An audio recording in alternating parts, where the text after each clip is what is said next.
Povo de Deus, a paz do Senhor. Só quem está enraizado, levanta a mão e dá um glória bem forte para Jesus aí.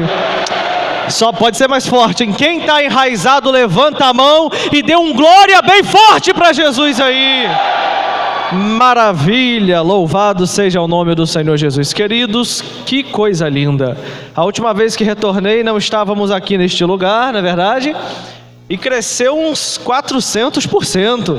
Você pode aplaudir a Deus por essa igreja, irmão? Glórias a Jesus. Cadê o pastor Sandro? Tá por aí, pastor Sandro? Oi?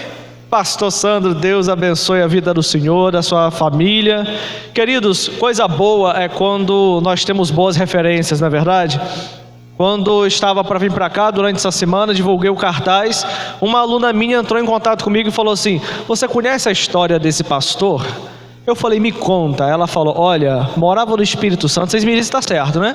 Morava no Espírito Santo, foi chamado para cá e a igreja estava bem pequenininha, com muita dificuldade.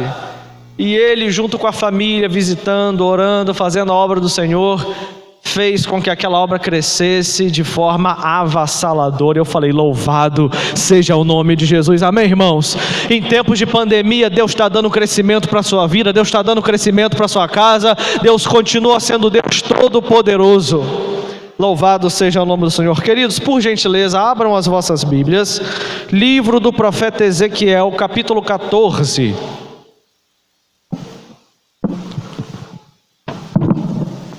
Livro do profeta Ezequiel, capítulo 14.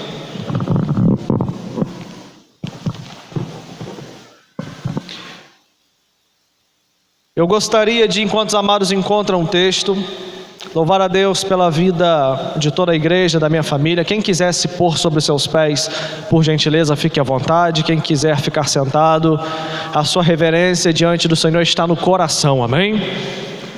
Veio comigo me acompanhando meu amigo Sandro e meu amigo Leandro. Levantem as mãos aí, ó. Dois caras bons de teologia. Tá fazendo teologia o Leandro, Gustavo.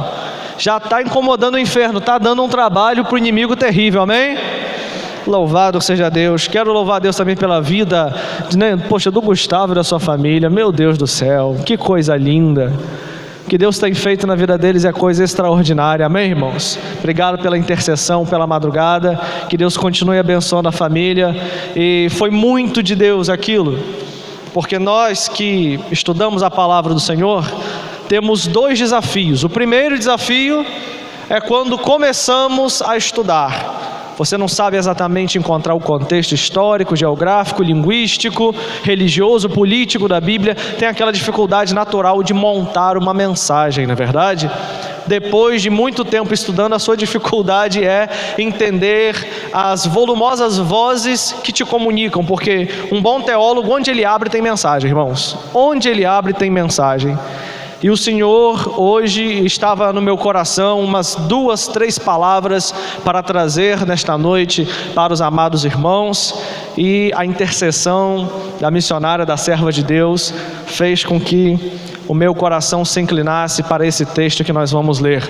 Antes de começar a leitura, queria dizer que está ali, cadê o Esaú? Está o material dele lá atrás, que Deus abençoe, está ali, irmãos, o CD do Esaú. Por gentileza, ajudem o ministério deste servo de Deus aqui da cidade de Campos. E em 2015 eu fui eleito o teólogo mais novo do Brasil com obras científicas publicadas, amém? Naquele tempo era só uma, eu publiquei uma gramática em hebraico. E agora já são mais de 20 para a glória de Deus.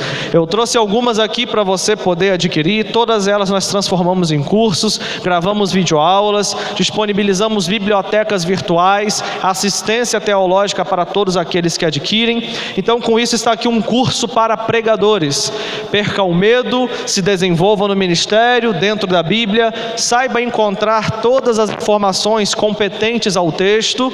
E esse curso de pregadores vai estar ali com os amados, aqueles irmãos estilosos lá atrás, ó. Tem um que está com o André lá, ele mesmo, ele sabe que é ele, tá vendo, igreja? É isso que eu gosto, é autoestima, amém? Louvado seja Deus. Está aqui também o curso de escatologia. Esse curso fala tudo sobre o fim dos tempos, tudo. quer saber tudo sobre vida após a morte, arrebatamento, simbologia apocalíptica, Gog e Magog, 70 semanas, grande tribulação, trombetas, taças, milênio, tudo, irmãos, aqui neste curso de escatologia. Um curso também para edificar muito a sua vida espiritual, curso de batalha espiritual, amém? Quem está em batalha, irmãos? Precisamos de direção, saber quem é o inimigo, quem é o nosso Deus, e o mais importante, quem somos nós nesse cenário de batalha?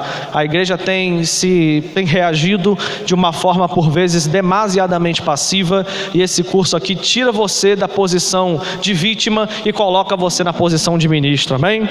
E esse daqui, ele é um livro de perguntas e respostas. Aqui tem 30 perguntas e respostas que eu sempre fiz quando era novo convertido. Todo não crente é um endemoniado? Teremos lembranças da vida terrena quando chegarmos no céu? Existe maldição hereditária? Quais são os principais sinais de possessão? Ezequiel 28 fala de Satanás. Podemos dar ordem aos anjos? Para onde vai o crente e o ímpio depois que morre? Como é o céu, como é o inferno? Esse daqui não está custando nada, vai de brinde para a primeira pessoa que adquirir um desses 3 cursos, ou de batalha espiritual, ou de escatologia, ou de pregadores, amém? Lembrando que esse curso de pregadores tem turma presencial na cidade de Campos, amém, queridos? Nós aceitamos cartão. Faltou um? Oi? Não entendi. O primeiro já foi vendido? Amém. Você pode aplaudir o nome de Jesus? Já pode vir aqui pegar o de perguntas e respostas, amém?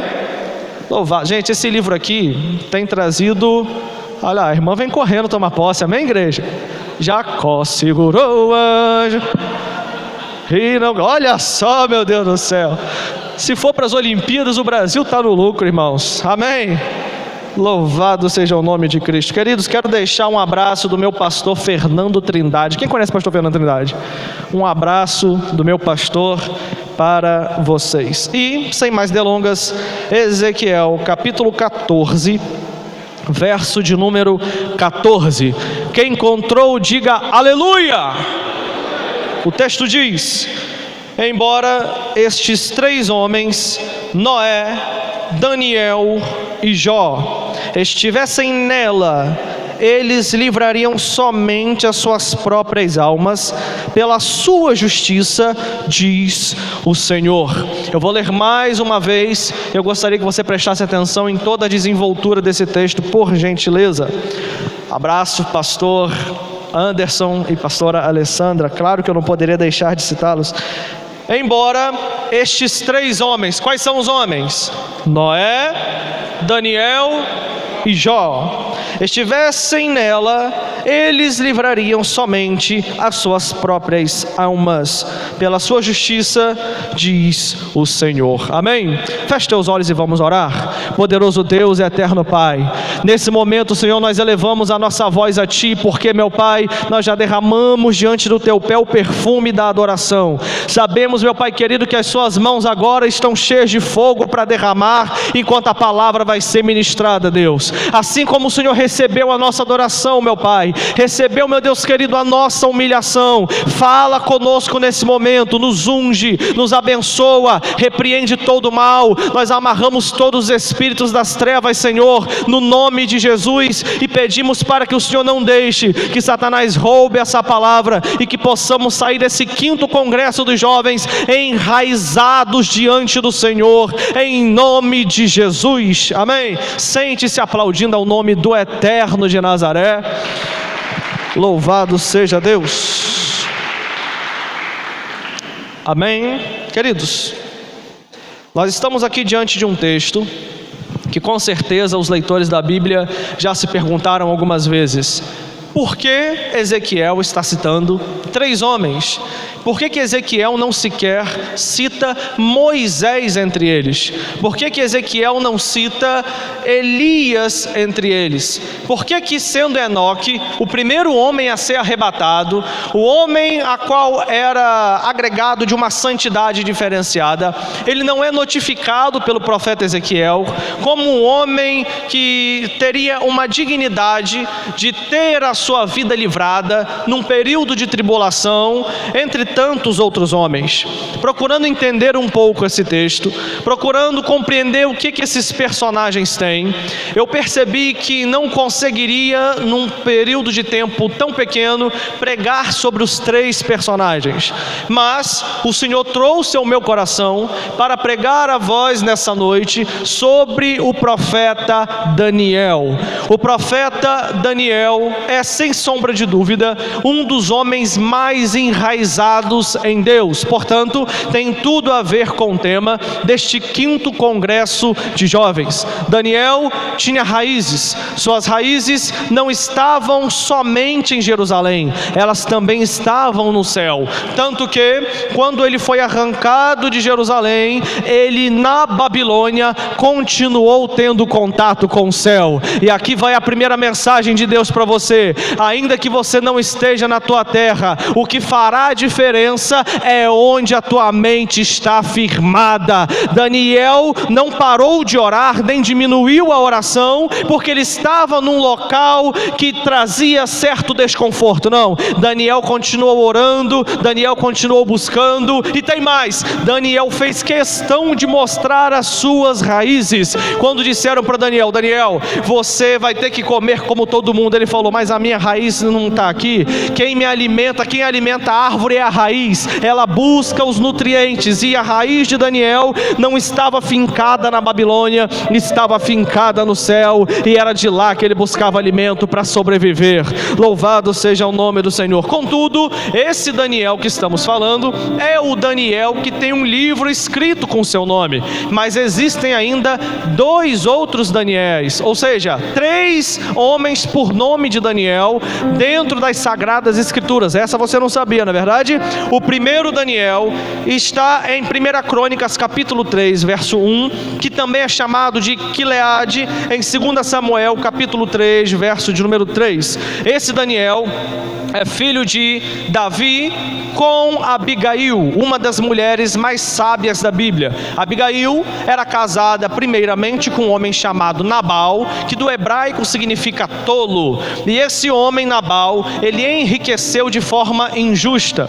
Foi enriquecendo em cima da exploração das pessoas. Na proporção que Nabal enriqueceu, certa vez ele está em sua fazenda com a sua esposa Abigail e os seus funcionários, e Davi estava sofrendo perseguição, estava próximo da região onde morava Nabal e Abigail.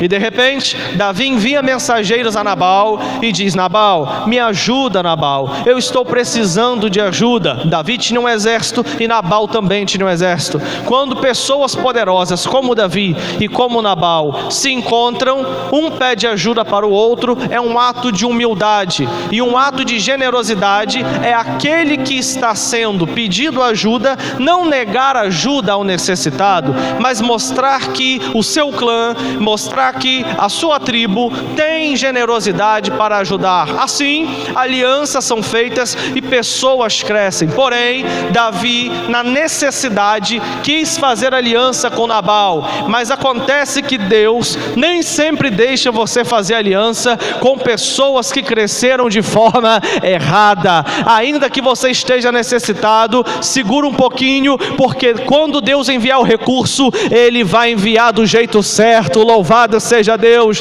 Talvez você está preocupado e dizendo: mas eu vou pedir a Ele, e Deus está falando: não pede não. Talvez você está preocupado e dizendo: eu vou buscar socorro aqui, e Deus está dizendo para você: não busca não, porque o teu socorro vem do Senhor que criou os céus e a terra. Por isso, em nome de Jesus, eu já quero profetizar que Deus hoje vai fazer pingar água e sais minerais nas suas raízes. O subsolo a qual você está fincado, este lugar tem água viva jorrando para você.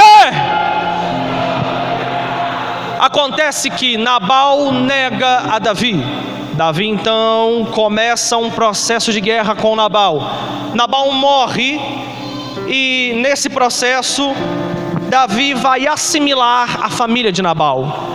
Abigail, antes que Nabal morresse, ela foi até Davi e disse: olha, Davi, eu sei que você está necessitado, eu não posso abrir o tesouro do meu marido para lhe dar aquilo que tens necessidade, e não se preocupe, Davi, o meu marido é tal qual o seu próprio nome. Quando ela fala isso é um tanto engraçado, porque é uma maneira gentil de dizer que o marido dela era um tolo, porque Nabal em hebraico significa tolo. E ela olha para Davi e diz: Davi, Nabal, meu marido, é tal qual o seu nome. Mas eu te digo, Davi, não faça com ele juízo de sangue, não faça com ele, não venha punir ele dessa forma, porque eu sou uma mulher temente a Deus e estou debaixo da casa dele. Davi então vai ouvir a voz do Senhor, e na guerra Nabal morre. Quando Nabal morre, Abigail vira esposa de Davi, e naturalmente o homem que negou tudo a Davi teve que dar tudo aquilo que era dele, que ele havia conquistado,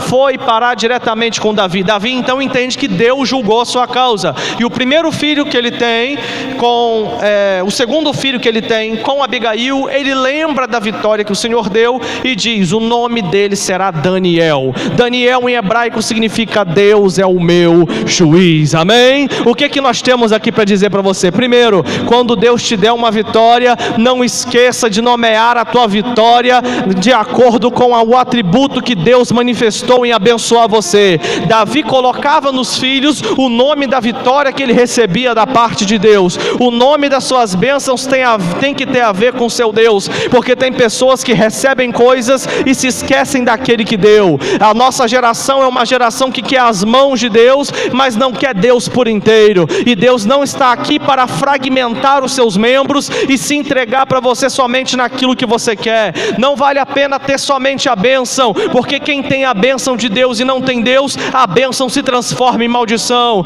É por isso que o melhor que Deus pode te dar hoje não é a cura da sua enfermidade, não é a libertação da sua opressão. A melhor coisa que Ele pode te dar hoje é um céu onde você vai ter comunhão com Ele, e para chegar lá tem que ter raiz aqui, para chegar lá tem que estar firme, para chegar lá tem que renunciar. Quem está entendendo, quem está enraizado, dá um glória para Jesus. Santo Deus, aleluia.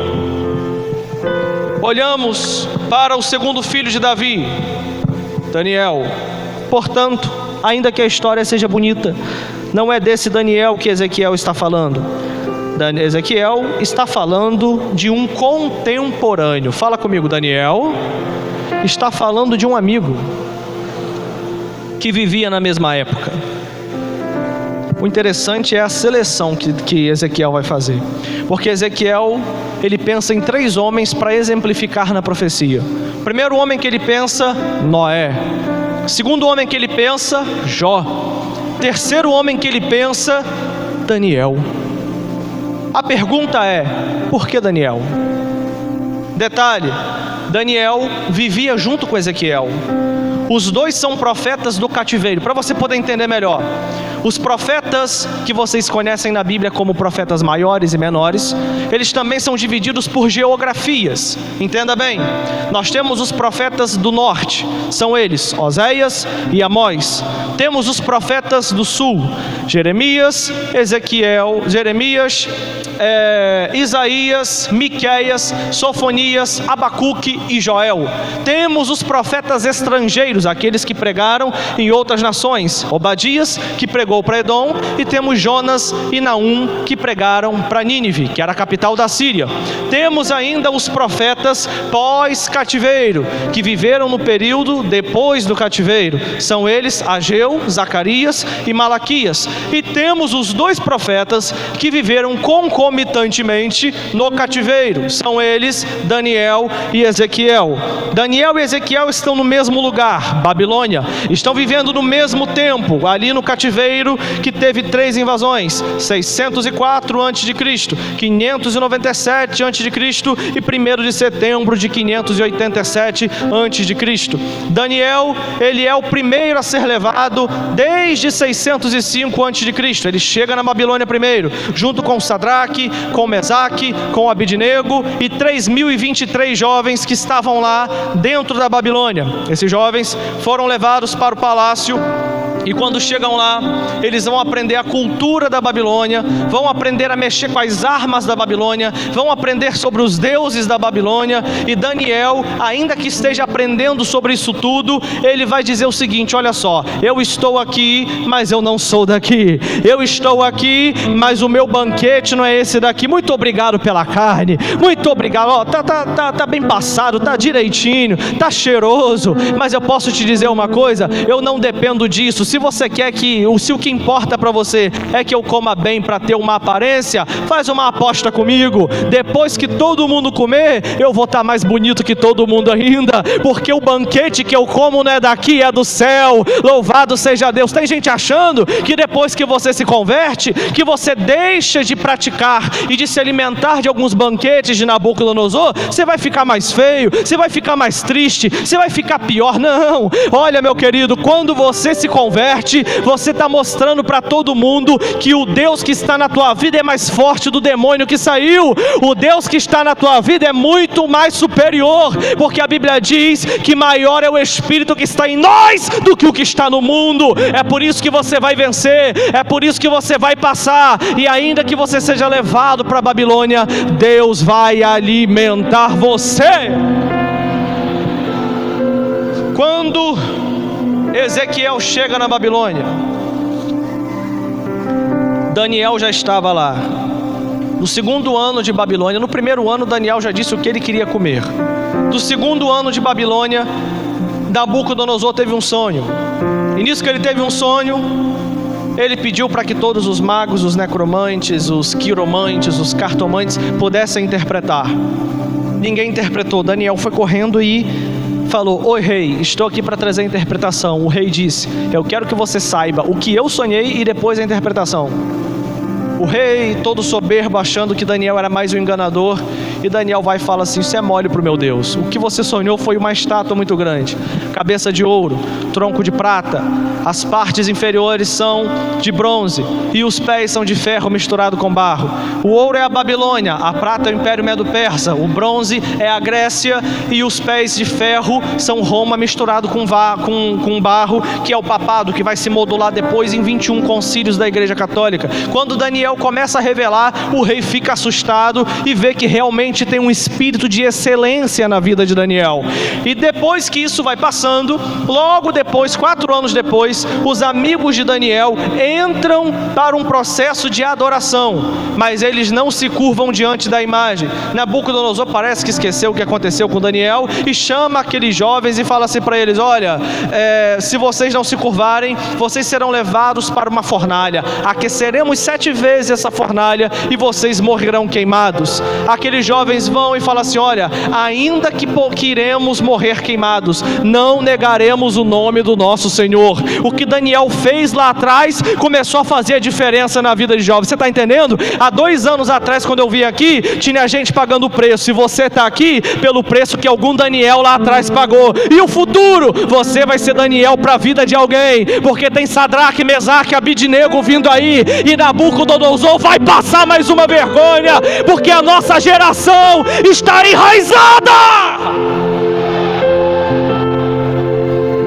Ezequiel chega na Babilônia, meio perdido. Fala: o que está acontecendo? Ezequiel, apesar de ser descendente de sacerdote, apesar de ter um ministério sacerdotal já preparado para ele, ele não era tão bonito, não era tão jovem e nem era tão inteligente quanto Daniel. E ele chega na Babilônia e, em vez de levarem ele para o palácio, levam ele para o rio Quebar. Para você poder entender, a cidade da Babilônia ela era retangular. O rio Eufrates cortava ela no meio.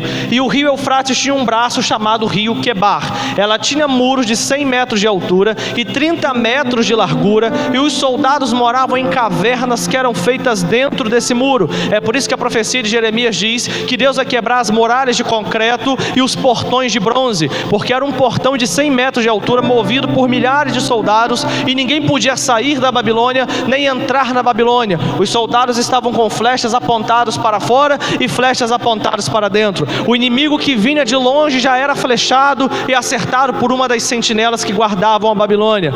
Daniel e Ezequiel estão lá dentro. Daniel está no palácio, Ezequiel é encaminhado para o rio Quebar. Quando Ezequiel chega lá, ele fala assim: o que eu vou fazer? E de repente Deus vai e fala assim: ô Ezequiel, fica tranquilo, você não tem templo para ser sacerdote. O templo que estava na sua cidade foi destruído e queimado. Mas ainda que eles acham que você não vai ser sacerdote só porque você não tem templo, fica tranquilo, enquanto você está aqui eu te uso como profeta. Sem utilidade que você não fica, amém? Porque tem gente esperando o momento de Deus levantar você e o óleo descer sobre a sua cabeça. Mas enquanto o óleo não desce, Deus quer te usar de outra forma. Enquanto não chega o momento, você tem que ser útil naquilo que você está fazendo, ainda que seja pegando na lama do rio Quebar e fazendo tijolos para o rei. Fica preocupado não, porque ainda que ele está pegando, ele está vendo os homens andando com leões domados, e quando ele olha para o leão, ele começa a olhar, fica preocupado, ele olha também, vê os bois carregando as cargas de tijolos, ele fala: meu Deus, Deus quer me mostrar alguma coisa com esses leões, com esses bois. E ele também vê uma águia. De repente, as figuras que estavam na convivência de Ezequiel compõem a visão, uma das visões mais belas que ele contempla. Ele vai dizer no capítulo 1: estava eu à beira do rio Quebar, quando vi um ser vivente de 4 rostos, um rosto de leão, um rosto de homem, um rosto de águia e um rosto de boi. Quando ele diz isso, ele está contemplando lá no futuro, 550 anos depois, Jesus Cristo de Nazaré sendo o leão da tribo de Judá e vindo para ser o rei dos judeus. Ele está contemplando na figura do boi o evangelho de Marcos, onde Jesus é o servo sofredor e cura as enfermidades, visita os necessitados. Ele está contemplando na figura do homem, do ser vivente, o Deus filho do homem, filho de Davi, que veio em carne humana e era dotado de inteligência, que Lucas iria pregar para os gregos. E ele também está contemplando na águia a figura da divindade. Jesus de Nazaré era homem, mas também era Deus, aleluia. Ezequiel está num lugar de dificuldade, mas está tendo visão no céu. Por quê? A raiz dele é lá, a raiz dele é lá, a raiz dele é lá, a raiz dele é lá. Pergunta para o seu irmão: onde está a sua raiz? E por que Ezequiel criou raiz? Por causa de Daniel. Segundo alguns comentários de Rabbeinu Barria, que é um rabino judeu, ele vai dizer que Daniel e Ezequiel passaram uma tarde conversando sobre as coisas de Deus. Eu imagino Daniel, um jovem afamado dentro da Babilônia, sendo judeu, sendo servo de Deus, de repente passa pelo rio Quebar e fala: você que era Ezequiel, se tivéssemos em Jerusalém, você seria o nosso sacerdote, junto com Jeremias, que também era filho de Ilquias, da descendência sacerdotal. Ele diz: pois é, meu irmão Jeremias ficou em Jerusalém, eu vim para cá, e você está no palácio. Daniel, ouvi muito falar de você. Daniel, senta aí que eu vou te contar. Uma vez o rei achou que ninguém poderia revelar o sonho dele, eu fui lá e revelei. Ezequiel, já viu alguém pensar isso de Jeová? Nosso Deus é todo poderoso. E naquela proporção, a humildade de Daniel encantou Ezequiel. E Ezequiel, quando vai escrever no seu livro a profecia, ele vai dizer: somente 3 homens seriam capazes de livrar suas próprias almas no meio da tribulação: Noé, Jó e Daniel. A pergunta é: o que as pessoas que vivem com você na sua geração acham de você? Ezequiel tinha o que dizer de Daniel. O que o teu pastor diz de você? O que o teu líder diz de você? deixa eu melhorar, o que a sua mãe diz de você? O que o seu pai, o que o seu esposo, a sua esposa diz de você? Se eles fossem Ezequiel e tivessem que registrar algo, você seria lembrado como homem, como mulher de Deus?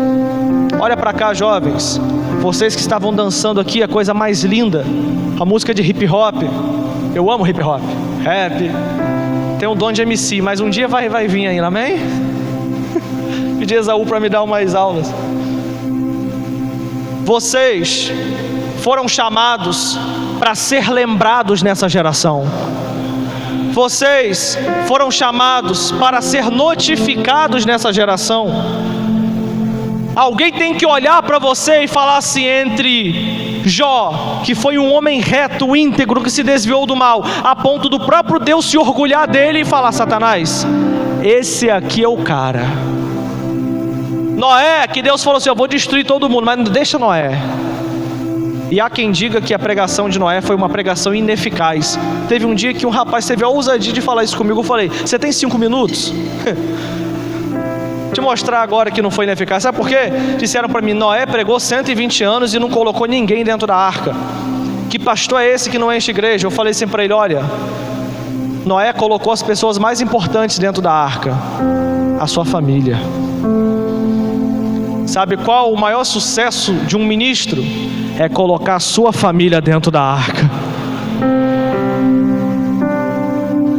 Entre Noé e Jó, Ezequiel poderia colocar Moisés, Ezequiel poderia colocar Elias, mas Ezequiel colocou um amigo da sua geração. Detalhe, já pensou se Daniel desvia? Daniel morreu depois de Ezequiel. Já pensou se Daniel cai? Mas sabe o que eu quero dizer para você? Pessoas hoje estão escrevendo alguma coisa sobre você. Em Ezequiel 14:14, ele falou de Daniel. No capítulo da história de alguém está escrevendo alguma coisa sobre você. A grande questão é, o que estão escrevendo? Fofoqueiro não tem em Campos não, né? Graças a Deus, hein? Você já viu fofoqueiro em Campos? Eu nunca vi não. Tem algum fofoqueiro escrevendo alguma coisa sobre você? O que está escrevendo? O que a nossa geração está falando a nosso respeito? Se Deus, conversando com os anjos não são oniscientes, eles conseguem ver o presente e entender algumas coisas específicas, mas a inteligência deles é limitada. Se Deus perguntasse para os anjos, o que você acha daquele jovem que estava lá no congresso, no 5º congresso enraizados, o que você acha que os anjos diriam a teu respeito? Ezequiel foi um cara tão diferenciado, que pela Babilônia passaram alguns reis. Primeiro rei, Nabopolassar, pai de Nabucodonosor, nome para você colocar no seu próximo filho. Outro nome bonito, Evil-Merodach. Neriglissar, está repreendido. Esse aqui é bom, ó. Labassi-Marduk, nome de pentecostal, né, igreja? Nebuzaradan, meu Jesus, capitão da guarda de Nabucodonosor. Por isso que o povo tinha medo, gente. É só pelo nome. E depois nós temos Nabonido e Belsazar. Esses reis, Nabucodonosor foi o que mais conheceu Ezequiel. E depois Ezequiel e Daniel. E depois Nabonido. Quando nós observamos, Daniel não somente interpretou o sonho do rei, depois interpretou outro sonho da árvore que ele teve, porque o livro de Daniel é dividido em 2 partes. O capítulo 1 ao 6 é a parte histórica, do capítulo 7 ao 12 é a parte profética. Daniel tem 4 visões, interpreta 2 sonhos e ele ainda esclarece 2 batalhas espirituais que estavam acontecendo. Isso é o resumo do livro de Daniel. Daniel no capítulo 1 fala da chegada dele da Babilônia. No capítulo 2 ele interpreta o sonho do rei. No capítulo 3 ele vai falar dos seus amigos entrando na fornalha ardente. No capítulo 4 ele fala do sonho da árvore de Nabucodonosor, que foi a humilhação que Nabucodonosor teve de viver com os animais. Capítulo 5, capítulo 6, capítulo 5 vai falar sobre a corrupção dos utensílios sagrados. Capítulo 6 Daniel entra na cova dos leões. Depois do capítulo 7, 8, 9 e 10, Daniel começa a ter 4 visões. Na primeira visão, ele vê um leão alado, um urso, um leopardo e uma besta